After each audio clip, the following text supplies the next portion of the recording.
Hello friends, स्वागत है आपका हमारे यूट्यूब चैनल टेस्टपुर में।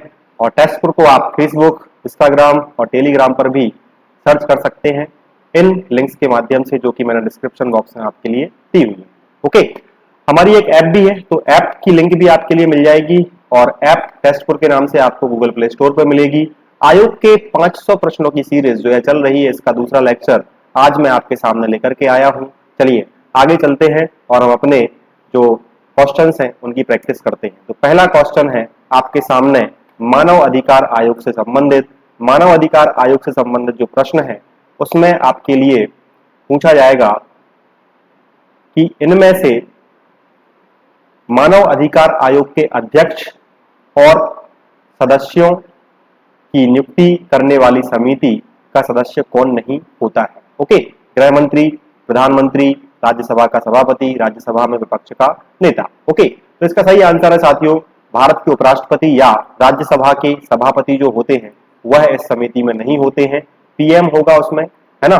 एचएम होम मिनिस्टर साहब होंगे, पीएम साहब होंगे, विपक्ष के नेता होंगे लोकसभा के और राज्यसभा के। ओके, लेकिन उपराष्ट्रपति साहब जो है वह इस समिति में नहीं होते हैं। नेक्स्ट क्वेश्चन है आपका, भारत के प्रथम लोकपाल कौन नियुक्त किए गए हैं? राजीव गाबा, राजीव महर्षि या फिर राजीव कुमार साहब या पिनाकी चंद्र घोष जी? तो इसका सही आंसर है डी, पिनाकी चंद्र घोष साहब को हाल ही में क्या किया गया है, प्रथम लोकपाल भारत का बनाया गया है। लोकपाल से संबंधित कुछ प्रावधान है जो कि आपके लिए याद होने चाहिए कि इनमें एक अध्यक्ष होगा लोकपाल में या चेयरपर्सन होगा और 8 सदस्य होंगे। इन 8 सदस्यों में से आधे न्यायिक होने चाहिए और न्यूनतम 50% जो होंगे वो एससी, एसटी, ओबीसी, माइनॉरिटीज, अल्पसंख्यक, महिला श्रेणी से होने चाहिए। ओके, और इनमें भी चेयरपर्सन की जो योग्यता है वह या तो भारत के पूर्व मुख्य न्यायाधीश हों या सर्वोच्च न्यायालय के पूर्व न्यायाधीश हों या फिर सत्यनिष्ठा प्रकांड योग्यता के प्रख्यात व्यक्ति हों जिनका लगभग 25 वर्षों का विभिन्न क्षेत्रों में वित्त, बीमा, बैंकिंग, कानून, ये सब भ्रष्टाचार विरोधी नीतियां, सार्वजनिक प्रशासन, सतर्कता आदि में क्या हो, योगदान रहा हो। ओके, तो इसको याद रहना चाहिए, याद आवश्यक है। लोकपाल संस्था का न्यायिक सदस्य या तो सर्वोच्च न्यायालय का पूर्व न्यायाधीश या किसी उच्च न्यायालय का पूर्व न्यायाधीश भी हो सकता है। न्यायिक सदस्यों की अलग शर्तें हैं यहाँ पर, ठीक है। और बाकी के जो गैर न्यायिक सदस्य हैं उनके लिए 25 वर्षों का ज्ञान होना चाहिए, विभिन्न कार्य क्षेत्र से आने चाहिए। कार्यकाल की बात करें तो 5 वर्ष या 70 वर्ष की आयु लोकपाल या लोकपाल के सदस्य की होती है जो गैर न्यायिक या न्यायिक सदस्य होते हैं। अगला क्वेश्चन देखते हैं, इनमें से किस संस्था का गठन 26/11/2008 के मुंबई आतंकी हमले के बाद किया गया था? National investigation agency, B intelligence bureau, raw raw मतलब कि research and analysis wing, CBI central bureau of investigation. इसका सही आंसर है NIA, national investigation agency, NIA. Bharat में यह 31 दिसंबर 2008 को एक संसद के कानून के द्वारा इसका किया गया था गठन। इसमें हाल ही में कुछ प्रावधान किए गए हैं साथियों 2020 में, तो इसको आपको याद रखना है। ओके, और यह मुंबई हमलों के बाद ऐसी जो पुनरावृत्ति ना हो उसकी जांच पहले ही हो जाएगी। कुछ आतंकवादियों के द्वारा गतिविधियां तो नहीं चल रही हैं, उनकी जांच करने के लिए बनाई गई है। मध्य प्रदेश लोक सेवा आयोग के प्रथम अध्यक्ष कौन थे? एमपी श्रीवास्तव, डीवी रेगे, एससी सेठ, राधाकृष्णन जी। तो साथियों 27 अक्टूबर 1956 में के भारत के केंद्र सरकार ने एक अधिनियम लाए थे और 1 नवंबर 1956 को एमपीपीएससी का गठन किया गया था और अध्यक्ष नियुक्त किया गया था डीबी रेगे साहब को, है ना। दिल्ली कॉलेज के पास एमपीपीएससी का आपका मुख्यालय है। 1 नवंबर 1956 से 17/9/1957 तक यह एमपीपीएससी के अध्यक्ष रहे थे। भारत के संविधान में किस अनुच्छेद के तहत चुनाव आयोग का प्रावधान किया गया है? तो इसका सीधा सीधा आंसर जाएगा साथियों 324। ओके, अनुच्छेद 324 से लेकर के 329 तक चुनाव आयोग से संबंधित कई प्रकार के जो प्रावधान है, शक्तियां हैं, पात्रता है ना, योग्यताएं हैं, वो सब दी गई है। नेक्स्ट क्वेश्चन है आपका, निम्न में से कौन भारत निर्वाचन आयोग का मुख्य निर्वाचन आयुक्त नहीं रहा है ना। तो इस क्वेश्चन पूछा गया है कि भारतीय निर्वाचन आयोग का मुख्य निर्वाचन आयुक्त नहीं रहा है। सुकुमार सेन साहब प्रथम थे, कल्याण सुंदरम साहब सेकंड थे, एसपी सेन वर्मा साहब थर्ड थे और अरुणेंद्र सिंह जी कभी भी क्या सीईसी नहीं रहे हैं, चीफ इलेक्शन कमिश्नर नहीं रहे हैं, है ना। तो इसको आपको याद रखना है। यह मैंने टॉप 3 का जो कार्यकाल है वो इसमें दिया हुआ है, आप एक बार पढ़ सकते हैं। हमारी एक टेस्ट सीरीज भी है टेस्ट फोर ऐप पर, तो टेस्ट फोर आपके लिए प्ले स्टोर पर मिल जाएगा, लिंक मैंने आपके लिए डिस्क्रिप्शन बॉक्स में देकर के रखी हुई है ना। तो उसको आप ज्वाइन कीजिएगा और 99 रुपए ही उसकी कीमत रखी गई है। 1 वर्ष के लिए अनलिमिटेड अटेम्प्ट आपको एमपीपीएससी की टेस्ट सीरीज में देने के लिए मिलेंगे। इसके साथ ही 10 एफएलटी भी उसमें मिलेंगे। लगभग 20,000 से अधिक प्रश्नों का समावेश इसमें किया गया है। भारत के मुख्य चुनाव आयुक्त का कार्यकाल कितना होता है, 37वां क्वेश्चन बोलता है ना। तो इसका सही आंसर है 6 वर्ष या 65 वर्ष की आयु तक जो भी पहले हो, यह प्रावधान मुख्य चुनाव आयुक्त की रिटायरमेंट से संबंधित किए गए हैं। ओके, और मैंने पहले ही आपको बताया है कि 324 से 329 तक निर्वाचन आयोग से संबंधित विभिन्न प्रावधान किए गए हैं। जब आयोग की सीरीज लेकर के आएंगे तो उसमें आपके लिए पूरे आयोग कराए जाएंगे। संसद सदस्यों को अयोग्य ठहराने के संबंध में विवादों का निर्णय राष्ट्रपति जी करते हैं।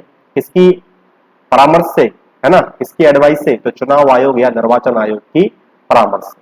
इसको याद रखना है आपके लिए। नेक्स्ट क्वेश्चन है, भारत की मुख्य चुनाव आयुक्त बनने वाली पहली महिला कौन थी? तो 1990 में साथियों, 1990 में वीएस रमादेवी कार्यवाहक मुख्य चुनाव आयुक्त बनाई गई थी, इसलिए ऑप्शन सी आपको याद रखना है ना।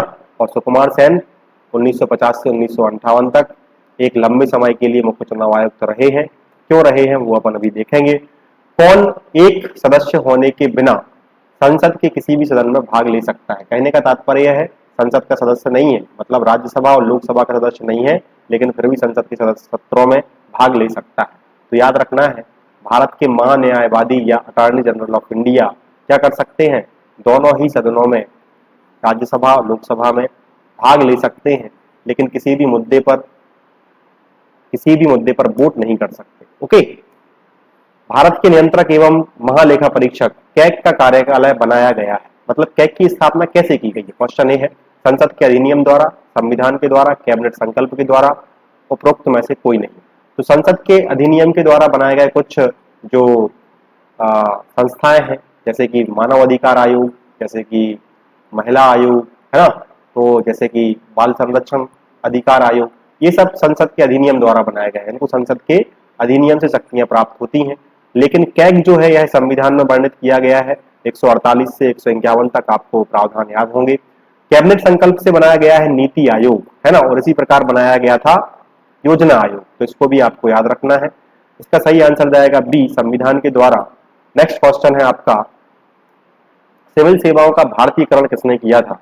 लॉर्ड माउंटबेटन ने, लॉर्ड रिपन ने, लॉर्ड कर्जन ने, या फिर लॉर्ड लिटन के द्वारा? तो सही आंसर है इसका साथियों, लॉर्ड लिटन के द्वारा भारतीयकरण किया गया था, ना कि शुरुआत। ओके, सिविल सर्विसेज का भारतीयकरण किसने किया था? तो लॉर्ड लिटन के लिए इसकी ऑप्शन बी जो है इसका सही आंसर होगा। भारतीय प्रशासनिक सेवा आईएएस तथा आईपीएस को समाप्त करने की सिफारिश किसने की थी? तो इसको आपको याद रखना है। भारतीय पुलिस सेवा आईएएस आईपीएस को समाप्त करने के लिए राजमन्नार आयोग 1969 के आसपास तमिलनाडु सरकार ने बनाया था, और इसकी सिफारिशों के अनुसार आईपीएस और आईएएस की सेवाओं के लिए समाप्त करने की सिफारिश की गई थी। ठीक है। बीजी खेर आयोग जो है वह है राजभाषा आयोग था। कालेलकर आयोग जो आपको दिखा था ऑप्शन में शायद, वो आपके लिए पिछड़ा वर्ग से संबंधित था, है ना। तो इसको आपको याद रखना है राजमन्नार आयोग के लिए। कौन अखिल भारतीय सेवा नहीं है? आईएएस, आईपीएस, है ना, ये अकाउंट सर्विसेज है, लेखा परीक्षा, और ये आईएफएस है। ओके, तो इसका सही आंसर जाएगा साथियों सी। यह एक केंद्रीय सेवा है, केंद्रीय सेंट्रल लेवल की, ना कि एक Akhil Bharatiya all India level की आप नहीं बोल सकते इसके लिए, यह अखिल भारतीय सेवा नहीं है। नेक्स्ट क्वेश्चन है, गार्जियन ऑफ पब्लिक पर्स किसे कहा जाता है? तो इसका सही आंसर आपके लिए जाएगा कैग के लिए गार्जियन ऑफ पर्स कहा जाता है। इसके बारे में थोड़ा सा आपके लिए मैं बताता हूं कि जो कैग है वह है भारत सरकार, राज्य सरकार, भारत सरकार के स्वामित्व वाली सारी कंपनियों का ऑडिट करता है, और फिर इनसे संबंधित रिपोर्ट राष्ट्रपति को सौंपता है, और प्रदेश सरकार के मामले में संबंधित रिपोर्ट यह राज्यपाल के पास जाती है, और राष्ट्रपति संसद भेज देता है, राज्यपाल विधान परिषद भेज देती है। चलिए आगे अगला क्वेश्चन डिस्कस करते हैं। नीति आयोग से संबंधित एक क्वेश्चन है और नीति आयोग के बारे में पहला ऑप्शन बोलता है कि इसका गठन योजना आयोग की जगह किया गया था, बिल्कुल सही है। इसमें पूर्णकालिक अध्यक्ष है, बिल्कुल गलत है। जनवरी 2015 में स्थापित किया गया था, बिल्कुल सही है। सहकारी संघवाद के सिद्धांत पर काम कर रहा है, बिल्कुल सही है। पूछा क्या गया है, सही नहीं है, तो इसमें पूर्णकालिक अध्यक्ष नहीं होता सही साथियों, ओके। क्यों? क्योंकि इसका अध्यक्ष होते हैं प्रधानमंत्री, और प्रधानमंत्री डिपेंड करते हैं लोकसभा में, जब तक उनके पास बहुमत है तब तक उनकी सरकार टिकी रहेगी, ओके। नेक्स्ट क्वेश्चन है, राष्ट्रीय महिला आयोग से संबंधित निम्न तथ्यों में कौन सा गलत है? तो पहला देखते हैं, 31 जनवरी 1992 को गठित किया गया, हाँ बिल्कुल ठीक है। आयोग के कार्यकाल जो होता है वह 3 वर्ष या 65 वर्ष की आयु होती है, बिल्कुल सही है। प्रथम अध्यक्ष जयंती पटनायक जी थी, बिल्कुल सही है ना।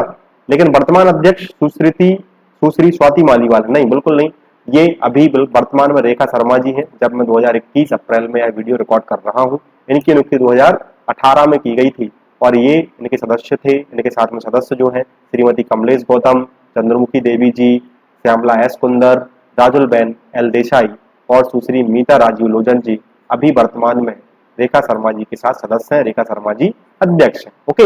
अधिनियम कब आया था? तो 1990 में आया था, इसको याद रखना है। अब बात करते हैं मध्य प्रदेश राज्य महिला आयोग से संबंधित तथ्यों की।